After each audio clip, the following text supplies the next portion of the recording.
And welcome back to the Obeidallah Show. Right now, I'm smiling because I'm so happy to have our friend Ali Velshi back on, award-winning journalist for MSNBC, host of Velshi, which you should watch every Saturday and Sunday morning, 8 a.m. to 10 a.m. Eastern time. And also, anytime there's a storm, he's there. He's Ali Velshi. Ali, they should name a hurricane. Metaphorical and literal storms. Right, exactly. Now it's political. Yes. And other times, it's they should at least name a hurricane after you. Like right. Hurricane Ali, yeah. Hurricane Velshi. But the problem is it'll be the first one in the year, right? Because they're out. Yeah. Well, they have to go to the last name, maybe the middle name. Yeah, So, yeah, right, exactly. Hurricane Velshi's here, folks. And Ali Velshi's here to cover it. I used to do a joke in my act about, if you want to clear people out from areas, give hurricanes Muslim names. Like Hurricane Mahmoud is coming. This is very interesting. So that would be, the idea of using the reverse psychology.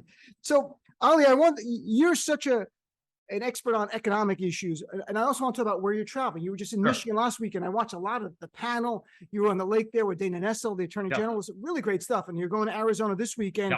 Such an important state. But let's talk about inflation again. The last report, September inflation is up on an annual basis, 8.2%. Down 0.1% from August, which is we don't really feel that, but gas prices did change. Remind people, because we talked a few months ago, what are the core components keeping inflation locked at this high rate? Right. So, look, energy is one of the biggest ones. Housing is the other one. Housing costs are way up. And remember, there were a couple of reasons for that. People were rushing in to buy houses before interest rates went up. Then there were people who had returned from being away. Right. So places like New York City, you just walk out after Labor Day and you realize how much fuller it is. The apartments are all people who had taken these great deals on rent during COVID are now realizing that their rent's being increased 30-40%. Then there are semiconductor shortages. Right. That's not necessarily COVID related. That's been going on for a while. COVID exacerbated it. People don't think about this, but there's semiconductors and everything. So the price of cars has gone up. And as a result, the price of used cars has also gone up. Then we've got inflation that is caused by wages, right? We for years, you and I have talked about minimum wage. We were trying to get people to $10, $12.50. Now people are de facto earning $15 an hour, which means, and there's labor shortages. So restaurants you go to or anywhere you go, the labor is more expensive. And as a result, the business owner is passing that on to you and charging. Now, in some cases of really big businesses, they could probably absorb some of that cost, but they're not doing it because now that everybody's thinking there's inflation, they're prepared to pay more. And then there's still some supply chain. You're very low. What is it? I'm low? No, I'm sorry. Oh, Matt, we can hear you. Yeah, my apologies. Sorry. All right, we'll fix it. We'll fix it. I thought you were saying Ali was low. All right, I'm sorry. So we can pick the beauty. I can pick it up. So go ahead. You've got all those components of inflation. And then you've got the idea that with wages being higher, and by the way, people are earning a little more money as a result of wages being higher, so they're spending more money. Right. But Dean, notice everything I just said, none of it had to do with America. These problems are going on all over the world. So 8.2%, very high. No question. It is hard because nobody's paycheck went up 8.2%. So you're paying more for the same goods. That's bad. However, we'll take the two outliers, okay? Venezuela and Turkey, more than 80% inflation. They're crazy places where the currency is collapsing. People say it's because there's too much money supply, because the Fed was too easy. Well, if that were true, then the inflation would be caused by a diminishing of value of the US dollar, except the US dollar is stronger than everything else. So it's not actually, it's just costs being higher. You know who's higher than us? Netherlands, Germany, Spain, Mexico, the UK, 10.1%, the entire EU. 100 countries have inflation higher than the United States right now. So my whole take is you can be mad at Joe Biden, but then you also have to believe that Joe Biden is the president of the entire world. So you can and should be upset about inflation. I totally get it. But like so much in politics these days, figure out what you're mad about. Because what's going to happen is there are a whole bunch of people going to go to the voting booth, throw the bums out, which is what they do when they feel a certain way about the economy. But you could get a much more dangerous set of bums in because inflation does come and go over time. It is fixable. The Fed is trying to fix it. We can have a big discussion about whether they did the right thing or waited too long, but they will bring inflation down. There's no question. Could trigger a recession doing it, but they'll do it.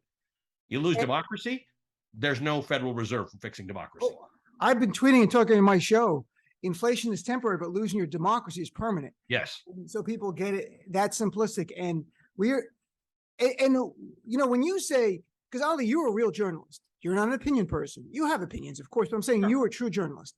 And the facts are clear, as documented by the Washington Post. Over 50% of the Republican nominees on the ballot are election deniers. Correct. And as they've quantified, over 60% in battleground states in key positions are election deniers. Yep. We've not had this. I've never seen this in my lifetime. Never. I've seen Republicans and Democrats be a lot of things, but not denying democracy. Correct. What you're saying is factually correct. It's not political spin at all. I just want to point that out. No, it's not. Both the inflation side and the election denial side. And the thing about the election denial is that in some places, like in Ohio, the guy running for Secretary of State, not a straight up election denier, but plays footsie with the election denier, because that's how you win if you're a Republican these days.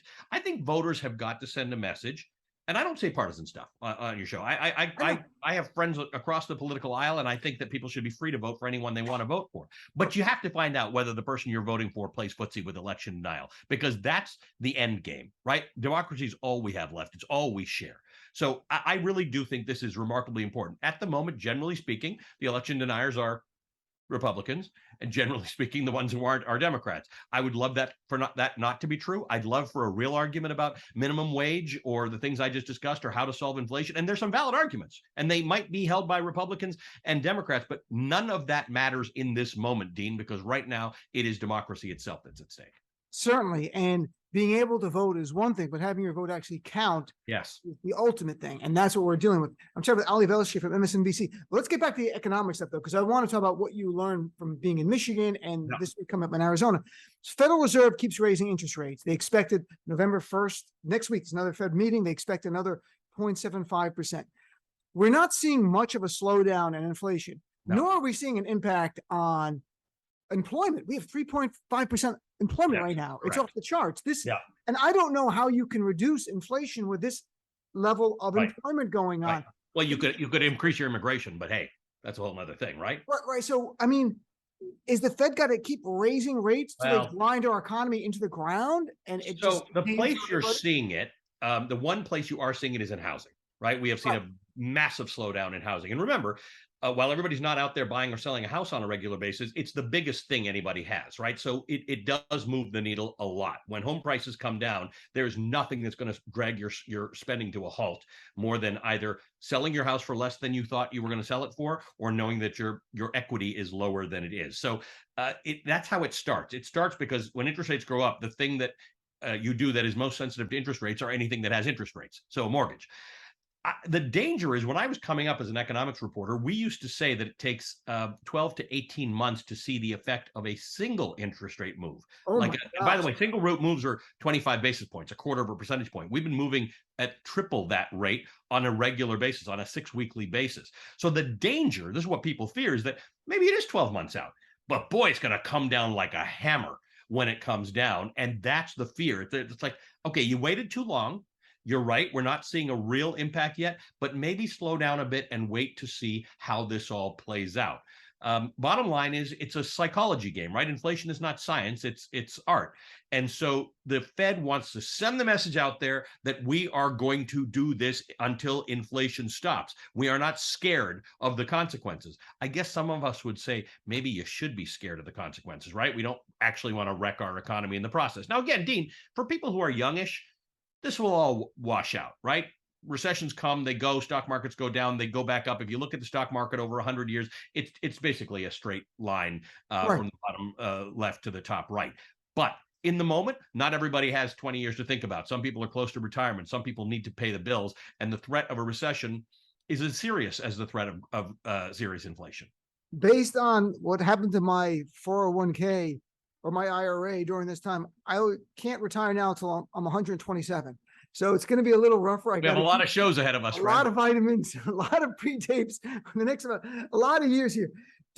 Are there forward-looking economic indicators that show us that maybe things are slowing down? Because to remind people, 70% of our GDP, our gross domestic product, is us spending. Yes. So correct. in the last few days, we've had earnings reports. Alphabet, the Google company, slowing down. Advertising is way down on YouTube.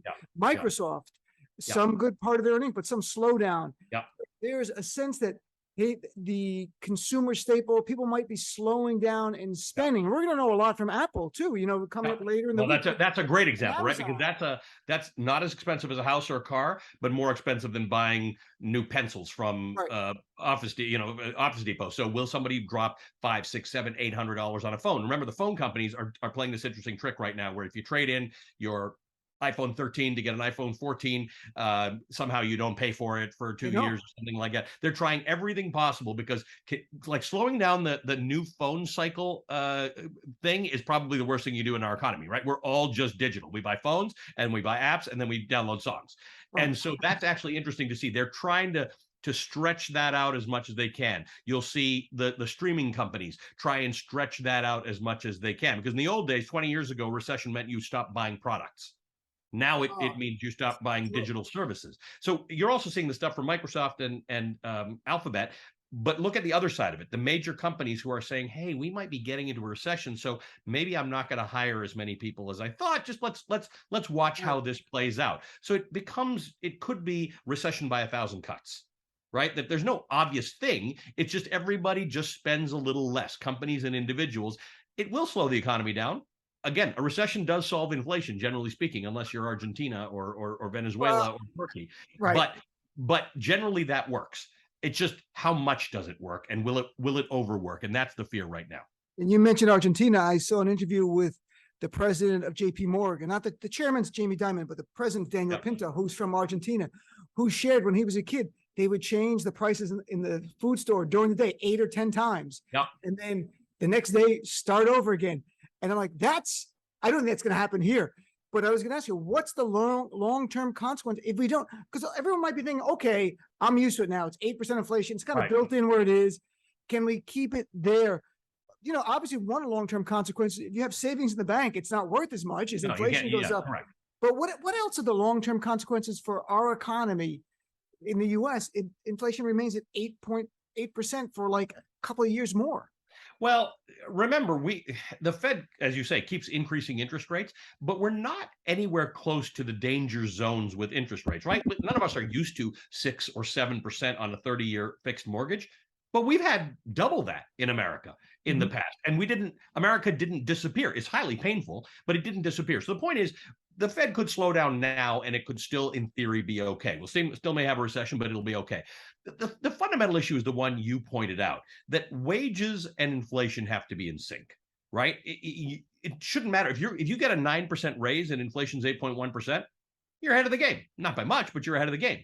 That's not what we're seeing. Now, I want to emphasize what we're seeing in wage gains is significant. And we have seen through COVID and beyond that wage gains that are significant. And to a guy like me who grew up in Canada, who believes in a strong social network, there is just nothing better than high basic wages for people. In the end, that does all even out. So when I used to talk about Norway and people would say things are so expensive in Norway because of their high wages, I'd say, right, but people also earn more. And it takes several years for that all to even out. So Norway then doesn't suffer from ongoing inflation, has it now, but it doesn't suffer from ongoing inflation. It suffers from a period of inflation because wages go up and then costs go up to meet it.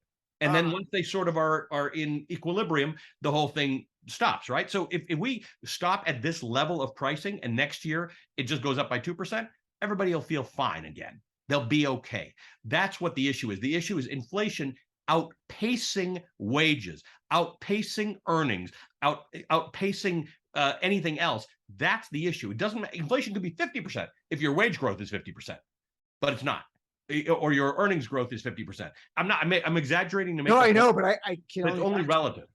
I have the comedic indicators, not the economic. I talk to my comedy friends. Are you having gigs canceled or not? Or especially corporate gigs. Right. Just everything's fine right now. It's kind of interesting. Corporations still spending on that. My Raisin Bran indicator, though, Raisin Bran at Whole Foods was $3.90 pre-COVID. Now it's like $5.30. I want to go to the cash. Like, what are you making? That's where it hurts. Because if you're on a fixed income and you know that you spend $200 a week on groceries, your basket's smaller.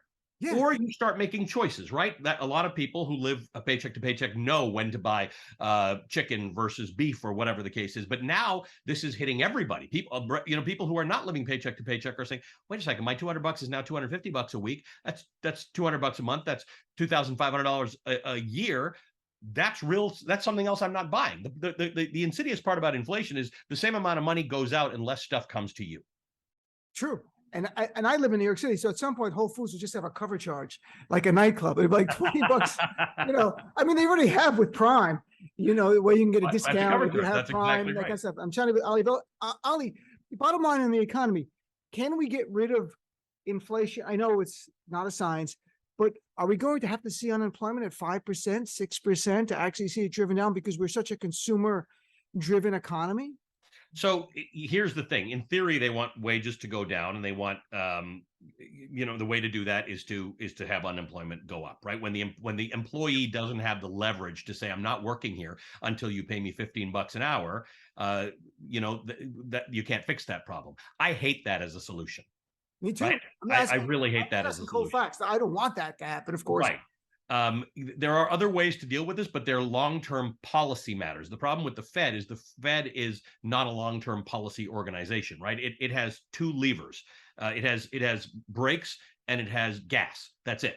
It can either speed up an economy or it can slow down an economy. It's in slowdown mode. So it doesn't have the sophistication to say, hey, if we increased immigration over the course of the next 5 years, we'd have enough people to take some of these jobs. It would loosen our unemployment situation a little bit, probably to 5%, which, by the way, historically was thought of as full inflation anyway. Yeah, 4 or 5%. Yeah, but you wouldn't crush wages at the same time. You'd have more people earning, and so there's a lot of policy ways to get there.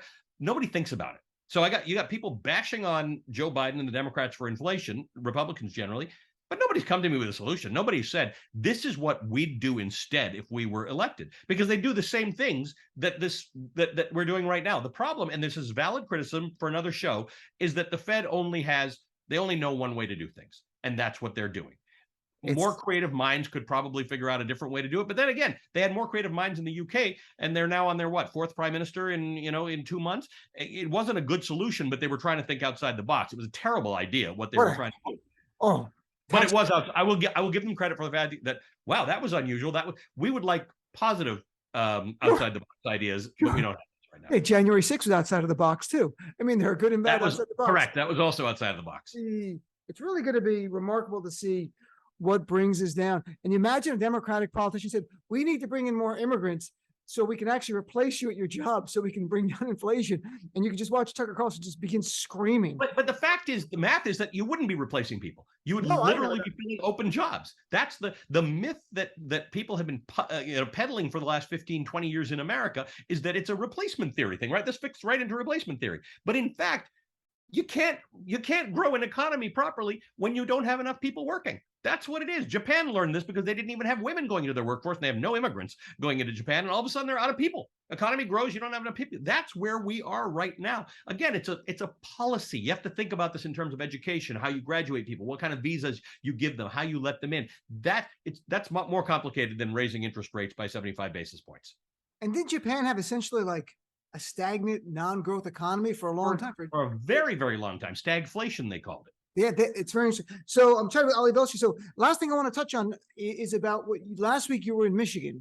You talked to voters, you spent the weekend, and you also spoke to elected officials. Yeah. And you had Debbie Dingell on. We just had Congresswoman Dingell on a couple of days ago on our show. And we actually talked about the conversation you had with her about the CHIPS Act. But what did you learn talking to voters in this key Midwest state? So two things. In Michigan, the determinants about your voting seem to be about two specific things right now. One is inflation, which is driving a lot of people to the polls. And the other one is abortion, because they've got a positive abortion question in Michigan, right? It's a ballot question to make abortion legal in the state. And I was having a panel conversation with six people, like I typically do. And one woman said, "It's the biggest issue is abortion, abortion, abortion. That's all we're talking about, because when these rights go away, they go away forever." They have a 1931 abortion law on the books in Michigan. That's what could take effect. So that's what they're trying to fight.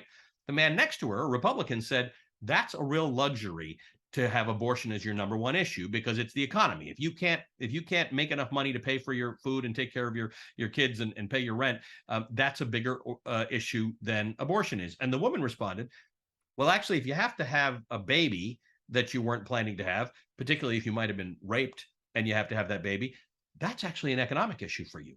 that's going to affect you for the rest of your lives economically. And by the way, you don't have to have been raped for abortion to be a valid economic question to you. You just might have gotten pregnant and weren't planning to. And a lot of people say that, right? A lot of people say the reason they wanted abortion, the access to abortion, is because if you weren't planning to have a child is a very expensive thing to have. So I thought that was an interesting, nuanced conversation where to somebody it was economics and abortion is secondary, and to the person who was talking about abortion, it was rights and democracy, but also economics.